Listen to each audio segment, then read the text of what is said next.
Hey everyone, today I want to tell you about one of the most powerful psychological effects you can apply to your daily life and work. I can thank this psychological effect for a lot of the success I've had in my studies and in my career. It's called the generation effect. In a research paper published in 1978 in the Journal of Verbal Learning and Verbal Behavior, scientists described it as the phenomenon where information is better understood and remembered if it's created from your own mind rather than read in a passive way. The generation effect is actually the reason why I started this YouTube channel and my blog and my newsletter as a way to create content from my own mind to better learn and remember the stuff that I'm curious about. To this day, researchers are still not quite sure how the generation effect works, but they have a few theories. Some think that creating your own material based on what you want to learn may activate your semantic memory, which is the general world knowledge that we have accumulated through our lives, such as facts, ideas, and concepts. Other things that generating our own content may activate some particular encoding process that doesn't happen when we're simply reading. Another theory is that manipulating new information may be a way to connect ideas together,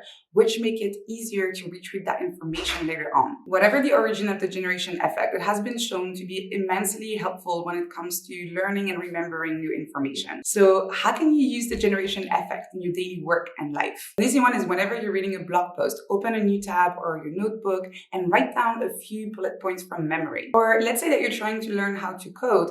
Read through the tutorial in a very focused way and then try to do the tutorial from memory. Only go back to the tutorial whenever you're completely stuck. You could also ask a friend to quiz you whenever you try to learn something new. And if you don't have a friend handy to do this together, you can create flashcards. Or what you could do is the same thing I did, which is create a YouTube channel or blog or a newsletter, anything that forces you to create content based on what you want to learn. In the end, it all boils down to active versus passive learning. Spending a few minutes to generate your own content whenever you're trying to learn something new is a great way to make use of the generation effect. I hope you found this video helpful. If you did, make sure to like and subscribe, and I'll see you in the next one. Squishy, squishy.